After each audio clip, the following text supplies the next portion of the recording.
शेतकरी बांधवांनो नमस्कार। महाराष्ट्रात पारंपरिक शेती मोठ्या प्रमाणावर केली जाते। पारंपरिक शेती करत असताना अनेकदा आपल्याला निसर्गाच्या लहरीपणाचा सामना करावा लागतो। काही वेळेस पाऊसमान कमी जास्त असतं, काही वेळेला उत्पादन खर्च वाढत जातो आणि बऱ्याचदा बाजारभाव आपल्या हातात नसतो। मग या अशा अनेक तक्रारींवर उपाय काय? तर एक सर्वोत्तम उपाय आहे तो म्हणजे एकात्मिक शेती पद्धती। आणि हीच एकात्मिक शेती पद्धती जाणून घेण्यासाठी सध्या आपण महात्मा फुले कृषी विद्यापीठ राहुरीच्या एका एकात्मिक शेती व्यवस्थापन पद्धतीच्या या प्रकल्पाला भेट देत आहोत आणि इथल्या तज्ञांकडून आपण उत्पादन खर्च कमी कसा करायचा, यासोबतच ही जी साखळी आहे या साखळीच्या माध्यमातून शाश्वत आपल्याला उत्पादन कसं मिळवता येईल आणि या शेतीला शाश्वत शेती कशी बनवता येईल याबद्दलची माहिती जाणून घेणार आहोतच। पण कार्यक्रमात सुरुवातीला पाहूया एक ध्वनिचित्रफीत। बळीराजा कृषी प्रधान अशा भारत देशातला एक महत्त्वाचा घटक। हा बळीराजा शेतात कष्ट करून सोनं पिकवतो, मात्र दरवेळी मिळणारं उत्पादन एकसारखं नसतं। वेगवेगळ्या योजनांचा लाभ घेत असतानाच शेतकऱ्यांना त्यांच्या पातळीवरही काही गोष्टींची काळजी घेऊन त्यांच्या समस्यांमधून निश्चितपणे मार्ग काढता येऊ शकतो। यापैकीच एक उपाययोजना म्हणजे एकात्मिक शेती। एकात्मिक शेतीच्या माध्यमातून एकाच वेळी पिकांचे उत्पादन आणि शेतीपूरक व्यवसाय करता येतात। त्यामुळे केवळ शेतीमधील उत्पादनावर अवलंबून न राहता वेगवेगळ्या माध्यमांमधून कोणत्या ना कोणत्या प्रकारे उत्पन्न मिळवता येतं। आजच्या कृषी दर्शनच्या या भागात याच एकात्मिक शेतीची आणखी माहिती घेऊया। शेतकरी बांधवांनो, ध्वनिचित्रफितीवरून आपल्याला आजच्या कार्यक्रमाची कल्पना आली असेलच। सध्या आपण महात्मा फुले कृषी विद्यापीठ राहुरीच्या या प्रक्षेत्रावर आहोत आणि एकात्मिक शेती व्यवस्थापन या पद्धतीबद्दल माहिती जाणून घेण्यासाठी आपल्यासोबत प्रमुख कृषी विद्यावेत्ता डॉक्टर उल्हास सुर्वे सर आहेत। सर नमस्कार। नमस्कार। आपल्या या कार्यक्रमात स्वागत। सुरुवातीला आपल्याकडून हेच जाणून घ्यायला आवडेल की एकात्मिक शेती व्यवस्थापन पद्धती म्हणजे नेमकं काय?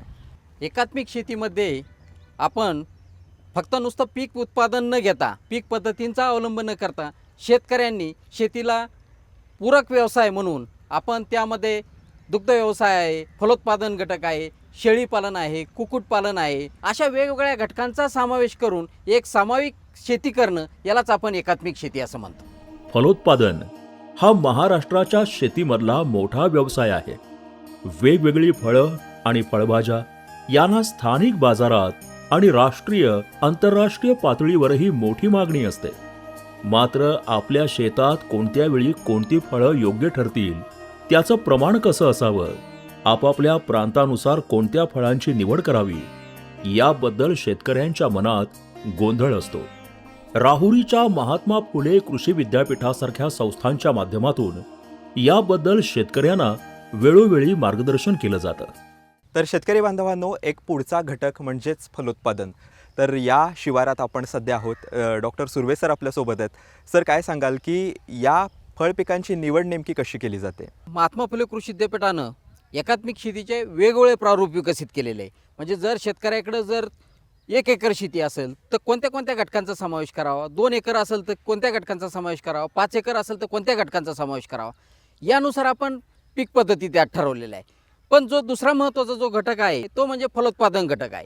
आणि या फलोत्पादन घटकामध्ये आपल्याला वेगवेगळे फळ पिकं येतात, भाजीपाला पिकं येतात, याचा आपण याच्यामध्ये समावेश करत असतो। आता ज्यावेळेस आपण 1 हेक्टरचं प्रारूप विकसित करतो त्यामध्ये सर्वसाधारणपणे 60% वेटेज हे आपण पीक पद्धतीला देतो, 20% वेटेज हे आपण फलोत्पादन घटकला देतो आणि उरलेले 10% घटक जे आहेत याच्यामध्ये आपण वेगवेगळ्या पशुधन आणि गांडूळ खत प्रकल्प याचा आपण त्याच्यात समावेश करत असतो.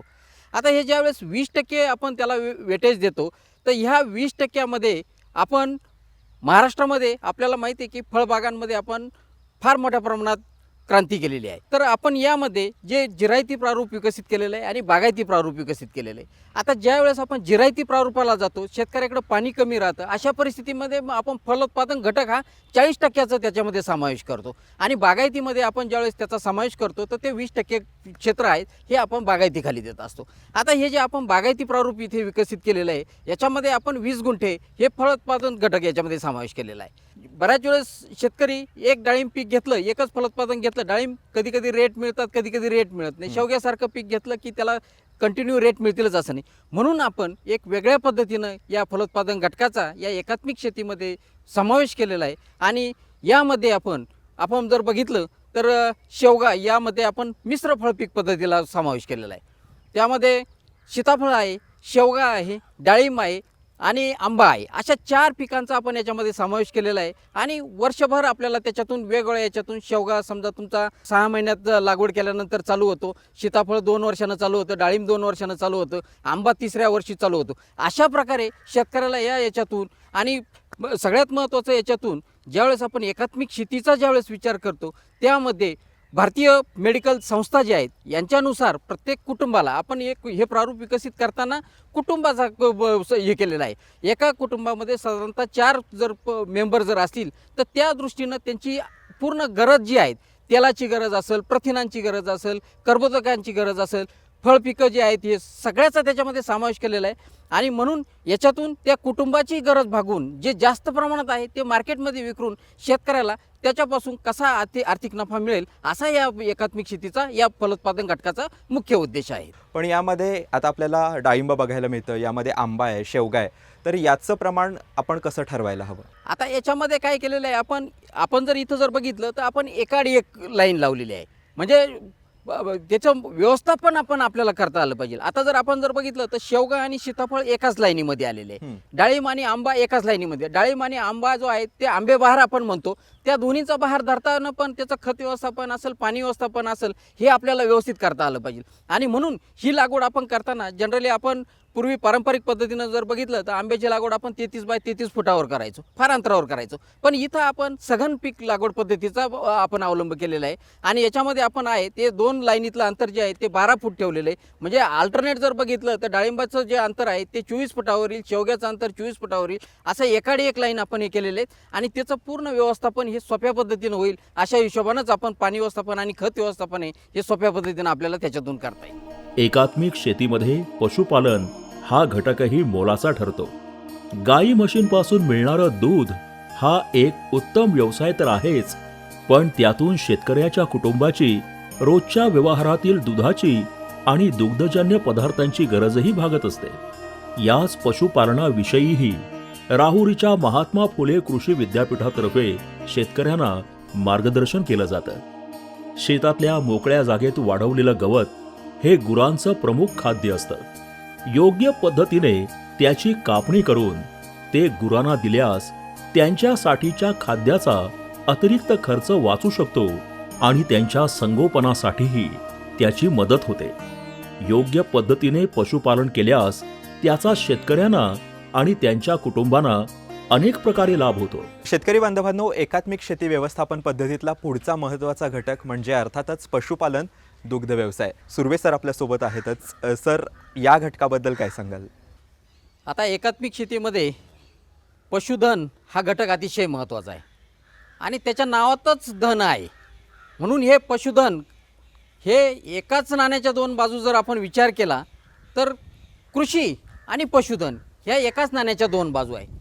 पशुधनाशिवाय शेती होऊ शकत नाही आणि शेतीशिवाय पशुधन राहू शकत नाही आणि म्हणून आपल्याला या दोन्हींची परस्पर पूरक व्यवसाय आहेत, हे एकूणाला पूरक आहेत आणि म्हणून अशा पद्धतीचं एकात्मिक शेतीमध्ये समावेश व्हायला पाहिजे. आणि एकंदरीत आपण जर बघितलं तर पश्चिम महाराष्ट्रामध्ये दुग्ध व्यवसायावर शेतकरी खऱ्या अर्थानं चांगल्या प्रकारे आर्थिक उन्नती झालेली आहे आणि म्हणून हे जे एकात्मिक शेतीचं जे प्रारूप आपण विकसित केलेलं आहे त्यामध्ये आपण मुख्य केंद्रबिंदू हा शेतकरी धरलेला आहे आणि शेतकऱ्याकडं जर असं मी सांगितलं की 1 हेक्टर जर शेती असेल, 2.5 एकर जर शेती असेल, तर त्या 2.5 एकरामध्ये कोणत्या कोणत्या घटकांचा समावेश असावा. त्याचमध्ये आपण ज्यावेळेस ते प्रारूप विकसित केलं, त्यामध्ये त्या शेतकऱ्याकडं कमीत कमी 2 जर्सी गाई किंवा संकरित गाई आपल्याला पाहिजे, जेणेकरून आपल्याला वर्षभर दुधाचं उत्पन्न त्याच्यातून आपल्याला मिळणार आहे. आणि एकंदरीत हे चलन हे फिरतं राहणार आहेत. आणि मग आपल्याला वेगवेगळ्या पिकांसाठी याचा जो खर्च करण्यासाठी ह्या दुधाचं जे पेमेंट येणार आहे याच्यापासून आपण त्या शेतीमध्ये त्याचं गुंतवणूक करून आपल्याला फिरतं चलन मिळेल, जेणेकरून शेतकऱ्यांना कुठलाही वस्तू बाजारातून विकत आणण्याची गरज पडणार नाही. तुम्ही सुरुवातीलाच सांगितलं की शेती ही पशुधनावर अवलंबून आहे आणि पशुधन सुद्धा शेतीवर अवलंबून आहे, तर याची सांगड इथं कशी घातली जाते? आता याच्यामध्ये जर आपण एकात्मिक शेती प्रकल्पाकडे जर बघितलं तर एकंदरीत लहान मोठ्या धरून 5 गायी आहेत, काही कालवडी आहेत. पण याच्यातून आपण जसं सांगितलं की याची सांगड घालताना सगळ्यात महत्त्वाचं आहे की हे एकात्मिक शेतीमधून चक्राकार पद्धतीची ही शेती आहे. सजीवांनी सजीवांसाठी केलेली शेती यालाच आपण एकात्मिक शेती असं म्हणतो. मग तुम्ही सजीव कशा प्रकारे, मनुष्य सजीव आहे, वनस्पती सजीव आहे, पशुधन सजीव आहे. आणि परत हे जे गायीपासून जे उरलेलं जे शेण आहे, गोमूत्र आहे, हे आपण परत या मुक्त गोठ्याचे जे शेण गोमूत्र मिळणार आहे ते परत आपण गांडूळ खताच्या याच्यामध्ये टाकतो. आणि चांगल्या प्रकारचं गांडूळ खत तयार होतं. ते गांडूळ खत परत आपण शेतात टाकतो. शेतात टाकलं का जमिनीचं सेंद्रिय पदार्थ वाढणार आहे. सेंद्रिय पदार्थ वाढलं म्हणजे जमिनीचं सेंद्रिय कर्ब वाढणार आहे. आणि खरं आज परिस्थिती जर बघितली ती दिवसेंदिवस आपल्या भारतातल्या जमिनींचा सेंद्रिय कर्ब हा कमी कमी होत चाललेला आहे. आणि म्हणून अशा पद्धतीनं जर शेती केली, एकमेकाला पूरक आहेत, एकाचा जे निविष्ठा मिळणार आहे त्या दुसऱ्यासाठी आपण त्याचा उपयोग करतो. जसं की समजा शेतीमध्ये आपण मक्यासारखं पीक घेतो, मक्यापासून आपल्याला जो चारा मिळणार आहे तो चारा आपण गायांसाठी वापरणार आहे. मक्यापासून जे कणीस आहे, कणसापासून आपण परत धान्य तयार करून कुक्कुटपालन आहे किंवा शेळीपालन आहे याला आपण त्याचा खाद्याचा वापर करतो. म्हणजे अशा प्रकारे एकमेकाला ती पूरक शेती झाली पाहिजे, अशा पद्धतीनं आपण त्याचं नियोजन यामध्ये करतो. आणि दुसरी गोष्ट अजून याच्यातून ज्यावेळेस आपण ह्या वेगवेगळ्या घटकांचा समावेश करतो, पिकाचा जो उर्वरित अंश आहे हे सगळं आपण जमिनीतच गाडतो परत, जेणेकरून जो रासायनिक खताची मात्रा आहे ही त्याच्यातून आपल्याला कमी होणार आहे. शेणखत असेल, गांडूळ खत असेल, लेंडी खत असेल, या सगळ्याचा आपण त्या शेतीमध्ये समावेश करतो. आणि जे आपल्याला रासायनिक खतं मार्केटमधून आणायला लागतात त्याच्यावरील खर्च कमी करून 50% आपण ह्या रासायनिक खताची मात्रा आपण कमी करू शकतो.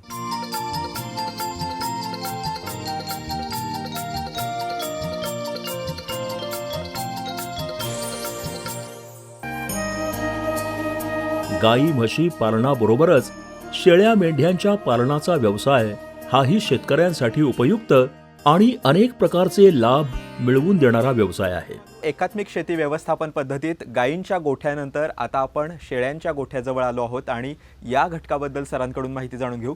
सर, काय सांगाल की या घटकात शेळीपालन किती महत्त्वाचं आहे? पशुपालन घटकामध्ये आपण अगोदरच दुग्ध व्यवसायाविषयी, संकरित गायींविषयी माहिती घेतलेली आहे. आणि पशुपालनातला दुसरा महत्त्वाचा जो घटक आहे तो म्हणजे शेळीपालन आहे. आणि हे शेळीपालन जे आहेत हे मी कायम सांगत असतो की जो जिरायती भागातील शेतकरी आहे, कमी पावसातल्या भागातील जो शेतकरी आहे त्याच्या दृष्टीनं हे एक प्रकारचं ATM आहे, ATM मशीन आहे. कारण याच्यातून सुद्धा चलन फिरतं राहतं. आणि विशेषतः हे जे एकात्मिक शेतीचे प्रारूप विकसित केलेले आहेत हे हवामाननिहाय एकात्मिक शेतीचे प्रारूप विकसित केलेले आहे. जसं की मी सांगितलं की या भागामध्ये 2 प्रकारच्या शेळ्यांचा जास्तीत जास्त शेतकऱ्यांकडे आपल्याला दिसतात. त्यामध्ये एक आहे संगमनेरी शेळी आणि दुसरी आहे उस्मानाबादी शेळी.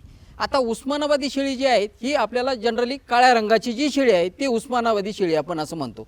उस्मानाबादी शेळी ही फक्त मांसासाठी आहे. सफेद शेळी जर म्हणलं तर ती संगमनेरी शेळी आहे. आणि या संगमनेरी शेळीचा वापर हा विशेषतः मांसासाठी पण होतो आणि दूध उत्पादनासाठी पण होतो. आणि म्हणून ही जी आहेत याच्यातून इव्हन वर्षभरामध्ये एक 13-14 महिन्यामध्ये करडं देण्याचं प्रमाणसुद्धा जास्तीत जास्त हे तुमचे संगमनेरी शेळीमध्ये आहे. आणि एकंदरीतच आपण बघितलं उस्मानाबादी शेळी असेल किंवा संगमनेरी शेळी असेल यांच्यामध्ये रोगप्रतिकारक क्षमता चांगली आहे आणि त्याच्यामुळं आजारी पडण्याचं प्रमाण वगैरे हे सुद्धा नगण्य आहे. त्यामुळं शेतकऱ्यांकडे मोठ्या प्रमाणात आपल्याला ह्या शेळ्या दिसतात. आणि म्हणून आपण हे एकात्मिक शेती प्रारूप जे आहेत ह्या एकात्मिक शेती प्रारूपामध्ये संगमनेरी शेळीचा समावेश केलेला आहे. आणि ज्यावेळेस मी सांगितलं की शेतकरी केंद्रबिंदू ठेवलेला आहे तर ज्यावेळेस आपण एकात्मिक शेतीचं 1 हेक्टरचं प्रारूप तयार करतो त्यावेळेस आपण त्याच्यामध्ये 10 शेळी आणि 1 बोकड अशा प्रकारचा आपण त्या प्रारूपामध्ये समावेश केलेला आहे. आणि मग नंतर आपलं त्याच्यापासून जे काय आहे ते वाढ त्याची बकरांची वगैरे वाढ हे होतच राहणार आहे. पण यासोबतच आणखीन काही वैशिष्ट्य सांगता येतील का या घटकाबद्दल? आता या उस्मानाबादी शेळी आणि संगमनेरी जी शेळी आहेत याच्यातून जसं मी सांगितलं की करडं देण्याचं प्रमाण जास्त आहे. आता एकंदरीत आपण जे एकात्मिक शेतीचे जे प्रारूप विकसित केलेले आहेत त्यामध्ये वर्षभरामध्ये आपण अशा प्रकारचं प्रारूप विकसित केलेलं आहे 1 हेक्टरचं. त्यामध्ये शेतकऱ्याला दर महिन्याला 50,000 रुपये या एकात्मिक शेतीच्या प्रारूपामधून कसे मिळतील आणि त्याचा एकंदरीत जर आपण बघितला तर सर्वसाधारणपणे पीक उत्पादनापासून तुम्हाला 30% उत्पन्नाचा निव्वळ नफा जो आहे तो 30% पीक उत्पादनातून मिळतो. सर्वसाधारणपणे पशुधनामधून जो आहे तो साधारणतः 23 ते 24% मिळतो.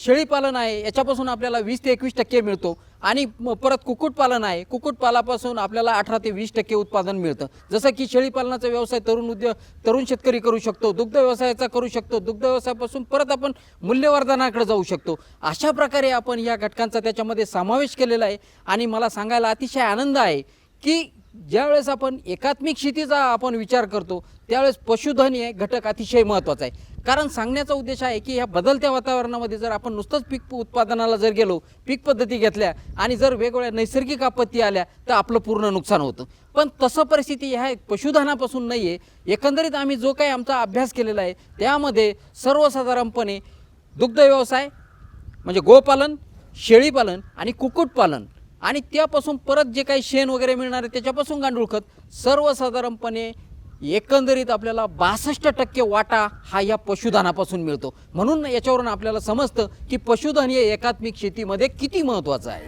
शेती ही आपल्या देशाची संस्कृती आहे. शेती हा वारसा आहे. हा वारसा जपायला तर हवाच, पण पूर्वापार चालत आलेल्या पद्धती बदलून त्यात आधुनिक विचार व्हायला हवा. त्यासाठीच एकात्मिक शेतीचे प्रयोग यशस्वी ठरू शकतात. या शेतीमधला आणखी एक महत्त्वाचा घटक आहे तो म्हणजे कुक्कुटपालन आणि गांडूळ खत प्रकल्प. सर, तुम्ही सांगितलं की 2 गोष्टी एकमेकांवर अवलंबून असतात, म्हणजे पशुपालन आपण करतो, शेळीपालन आणि सोबत गायपालन आणि कुक्कुटपालन. तर या सगळ्यांपासून आपल्याला चांगल्या खताची सुद्धा निर्मिती करता येऊ शकते. तर त्या प्रकल्पाबद्दल आता जाणून घ्यायला आवडेल. आता शेळीपालन आपला महत्त्वाचा घटक झाला. त्याच्यानंतर जो तिसरा महत्त्वाचा पशुपालनामधला जो घटक आहे तो म्हणजे कुक्कुटपालन आहे. आता कुक्कुटपालनसुद्धा फार महत्त्वाचं आहे. जसं मी सांगत असतो की शेतकरी जे आहेत, जिरायत भागातील जे शेतकरी आहेत किंवा अतिशय पावसाचं प्रमाण अतिशय कमी आहे त्या ठिकाणी शेतकऱ्यानं 2 घटकांचा समावेश करणं गरजेचं आहे. कारण तिथं पाणी पिण्यासाठीच पाणी कमी आहेत. अशा परिस्थितीमध्ये आपण शेळीपालन आणि जर कुक्कुटपालन अतिशय कमी पाण्यामध्ये येणारे आहेत आणि त्यामुळे हे आपल्याला त्या जिरायत पट्ट्यामधील शेतकऱ्यांना हे 2 जर घटकांचा जर आपण शेळीपालन आणि कुक्कुटपालन केला तर नक्कीच शेतकऱ्याची त्याच्यातून आर्थिक उन्नती होऊन त्यांना चांगलं अपेक्षित उत्पन्न त्याला त्याच्यातून मिळणार आहे. आता हे झालं कुक्कुटपालनाविषयी. कुक्कुटपालनामध्ये सुद्धा आपण वेगवेगळे जाती आहेत. विशेषतः आपण गावरान जातींचा अवलंब करतो. आता कुक्कुटपालनसुद्धा 2 याच्यासाठी केलं जातं. एक अंड्यासाठी केलं जातं आणि दुसरं मांसासाठी केलं जातं. तर ज्यावेळेस आपण हे कुक्कुटपालनाचा विचार करतो तर विशेषतः देशी ज्या ब्रीड आहेत त्याच्यातल्या तर विशेषतः आपण जर बघितलं तर कावेरी जातीची आहे, ग्रामप्रिया आहे, सातपुडा आहे, अशा वेगवेगळ्या कोंबड्यांच्या जाती आहेत आणि म्हणून आपल्याला त्या जातींचा जर समावेश केला तर सर्वसाधारणपणे आपण त्यांचं जर व्यवस्थित जर खाद्य व्यवस्थापन जर केलं तर सर्वसाधारणपणे 75 ते 80 दिवसामध्ये आपल्याला तो लॉट तयार होतो आणि आपण चांगल्या प्रकारचं उत्पन्न आपल्याला त्या कुक्कुटपालनापासून मिळतो.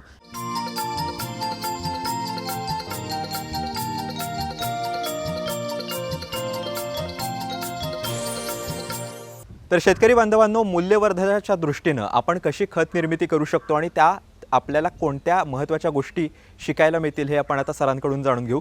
सर, मूल्यवर्धन नेमकं कसं करायला हवं आणि कशा पद्धतीनं ते करता येऊ शकतं? आता ह्या एकात्मिक शेती प्रारूपामध्ये जे काही आपल्याकडं पशुधन आहे या पशुधनापासून जे काही शेणखत आहे, गांडूळ खत आहे, यापासून आपण उत्कृष्ट पद्धतीचं गांडूळ खत तयार करतो.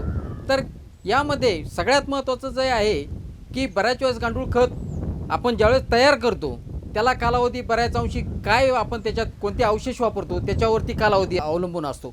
पण आम्ही जे गांडूळ खत तयार केलेलं आहे यामध्ये हे मुक्त गोठ्यातील शेणखत आपण जे आहेत 40-45 दिवस पावसाळ्याचे दिवस सोडले तर आपण ते तसंच ठेवतो, जेणेकरून त्याच्यामध्ये शेणामध्ये गोमूत्र आणि जे काही वाया गेलेलं मटेरियल आहे चाऱ्यापासून ते सगळं त्याच्यातच पडतं आणि ते बेड आपण गांडूळ खताच्या याच्यामध्ये ते आपण 45 दिवसानंतर भरतो आणि अक्षरशः 35 ते 40 दिवसामध्ये चांगल्या प्रकारचं उत्कृष्ट क्वालिटीचं गांडूळ खत चहा पावडरसारखं तयार होतं.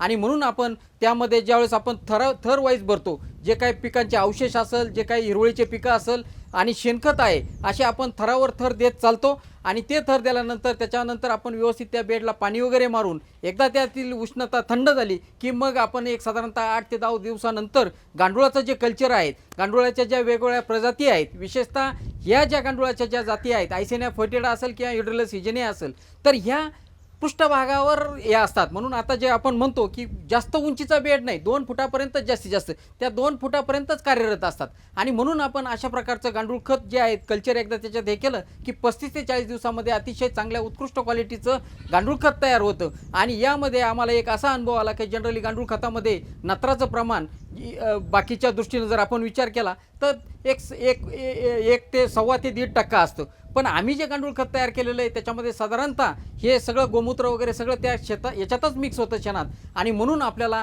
एक साधारणतः 2.25% ते 2.5% नत्राचं प्रमाण आढळतं, जेणेकरून आपल्याला जे काही खताची मात्रा आहे ही सुद्धा आपल्याला त्याच्यातून कमी लागणार आहे. अशा प्रकारचं एकंदरीत याच्यातून आपण मूल्यवर्धन करतो. त्याचबरोबर आपण नुसतंच एवढं मर्यादित नाही, ज्यावेळेस तरुण वर्ग ज्यावेळेकडे गांडूळ खत प्रकल्पाकडे जाईल त्यावेळेस हे गांडुळाचं कल्चर जे आहे हे पण मोठ्या प्रमाणात त्याला मागणी आहे. आम्ही दरवर्षी जवळपास 35-40 हजाराचं गांडुळांचं कल्चर जे आहेत हे आपण विकतो, गांडूळ खत तयार होतं. दुसरी गोष्ट म्हणजे जर त्या बेडला जर व्यवस्थित जर स्लोप दिलेला असेल तर त्याच्यापासून चांगल्या प्रकारचं आपण गांडूळ पाणी म्हणतो किंवा त्याला आपण वर्मी वॉश म्हणतो, ते वर्मी वॉश तयार होतं आणि जेणेकरून ते वर्मी वॉश आपण पिकावरती जर फवारलं तर ते चांगल्या प्रकारची वाढ ती पिकाची आपल्याला त्याच्यातून दिसती. अशा प्रकारचं हे एक महत्त्वाचं युनिट एकात्मिक शेती प्रारूपामधलं आहे, ते म्हणजे गांडूळ खत प्रकल्प. एकात्मिक शेती ही शेतकऱ्यांसाठी लाभदायक असली तरी ती नेमकी कशी करायची याबद्दल शेतकऱ्यांना मार्गदर्शन गरजेचं असतं. त्यासाठी राहुरीच्या महात्मा फुले कृषी विद्यापीठातर्फे विविध योजना राबवल्या जातात. युवा वर्ग जो आहे, जे शेतकरी वर्ग की ज्यांना एकात्मिक शेती व्यवस्थापनात उतरायचं आहे, तर त्यांनी नेमकी काय काळजी घ्यायला हवी आणि कसं काम करायला हवं? एकात्मिक शेतीच्या बाबतीत विद्यापीठाचं योगदान जर म्हणलं किंवा नवीन उपक्रमाच्या बाबतीत जरी विचार केला तर आमच्या विद्यापीठाचे सन्माननीय कुलगुरू डॉक्टर विलास खर्चे सर यांनी अतिशय नवीन उपक्रम राबविण्याचं ठरवलेलं आहे आणि त्यामध्ये विशेषतः नवीन उपक्रमामध्ये आपल्याला माहीतच आहे की शेतकरी प्रथम प्रकल्प आहेत, जेणेकरून 25 किलोमीटरवरती आम्ही 3 गावं दत्तक घेतलेले आहेत. त्यामध्ये चिंचविरे असेल, कनगर असेल, तांबेरे असेल, कानडगाव असेल, या 4 गावामध्ये आम्ही आपलं जे एकात्मिक शेतीचं प्रारूप आहे ते मोठ्या प्रमाणामध्ये त्या शेतकऱ्यांच्या शेतावरती राबवलेलं आहे. 1250 शेतकऱ्यांपर्यंत आम्ही पोहोचलेलो आहोत. दुसरी म्हणजे या प्रकल्पाच्या अंतर्गत एक शेतकऱ्यांच्या शेतावरील योजना आहे आणि ती योजना दर 5 वर्षानंतर वेगवेगळा जिल्हा बदलत चालते. तर अशा प्रकारचे प्रारूप आम्ही 2017 पासून आम्ही पुणे जिल्ह्यामध्ये प्रारूप राबवले, सातारा जिल्ह्यात राबवलेले, आता सोलापूर जिल्ह्यामध्ये आमचं प्रारूप झालेलं आहे आणि आत्ताच नुकतंच प्रधानमंत्री धनधान्य कृषी विकास योजनेअंतर्गत आम्ही आता नवीन जिल्हा जो आहे तो धुळे जिल्ह्यामध्ये आम्ही आता ते एकात्मिक शेतीचा अवलंब करत आहोत. दुसरी गोष्ट म्हणजे आमचे सन्माननीय कुलगुरू साहेबांनी यामध्ये जे आमचे सगळे कृषी विज्ञान केंद्र आहेत, 17 कृषी विज्ञान केंद्रामध्ये हे 1 हेक्टरचं एकात्मिक शेतीचं प्रारूप त्या कृषी विज्ञान केंद्रावरती, जेणेकरून शेतकरी ज्यावेळेस त्या प्रकल्पाला भेटी देतील त्यावेळेस ते प्रारूप तिथे पाहता येतील. त्याच अजूनसुद्धा शिक्षणाच्या बाबतीतसुद्धा जे आमचे कृषी तंत्रविद्यालय आहेत, जिथे डिप्लोमाचे विद्यार्थी घडले जातात, तर तिथेसुद्धा त्यांना एक प्रकारचा स्वयंरोजगार कसा मिळेल या दृष्टीनं सुद्धा त्या कृषी विद्यालयामध्ये 1 हेक्टरचं एकात्मिक शेतीचं प्रारूप आपण तिथे सुरुवात केलेली आहे. जाता मी एवढंच शेतकऱ्यांना, तरुण वर्गाला एवढाच संदेश देईल की एकात्मिक शेती ही अतिशय महत्त्वाची आहे. खरोखर जर शाश्वत शेती जर असेल या बदलत्या वातावरणामध्ये, ती म्हणजे एकमेव केवळ एकात्मिक शेती आहे आणि म्हणून आपल्याला या एकात्मिक शेतीमध्ये तरुण वर्गानं नोकरीच्या मागे न लागता, म्हणजे आपण नोकरी न करता आपण दुसऱ्याला नोकरी देण्याचं काम याच्यातून आपण करू शकतो आणि म्हणून हे वेगवेगळे घटक आहेत. पशुपालन घटक, दुग्ध व्यवसाय असेल, शेळीपालन असेल, कुक्कुटपालन असेल, गांडूळ खत असेल, अशा आपण वेगवेगळ्या आणि मूल्यवर्धन असेल, अशा आपण वेगवेगळ्या जर याच्यापैकी वेगवेगळे घटक जर निवडले आणि त्या माध्यमातून जर गेलो तर आपल्याला या शेतीतून 100% शाश्वत आणि चांगल्या प्रकारचे तरुण उद्योजक तयार होतील, एवढी या निमित्तानं मला ग्वाही वाटते. यामध्ये शेतकरी बांधवांनो, एक गोष्ट आपल्या लक्षात आली असेल की एकात्मिक शेती पद्धती म्हणजे काय, तर सजीवांनी सजीवांवर केलेलं काम आणि ही एक साखळी आहे. म्हणजे अगदी शेतीच्या व्यवस्थापनापासून पशुधनावर आपण कसं काम करू शकतो आणि जो आपल्याला वेस्टेज वाटतो म्हणजे अगदी शेण किंवा लेंडीपासून सुद्धा आपण उत्तम दर्जाचं गांडूळ खत तयार करू शकतो आणि त्याचा वापर पुन्हा एकदा आपल्याला आपल्याच शेतात करायचा आहे। त्यामुळे मूल्यवर्धनाच्या दृष्टीनं एकात्मिक शेती व्यवस्थापन आणि त्यातल्या त्यात या शेतीला आपल्याला शाश्वत शेतीसुद्धा म्हणता येईल आणि त्याबद्दलची सविस्तर माहिती आपल्याला सरांनी दिली। सर, आपण खूप महत्त्वाची माहिती अगदी मुद्देसुद्धा आमच्यापर्यंत पोहोचवलीत, त्याबद्दल आपले मनापासून आभार, धन्यवाद। धन्यवाद।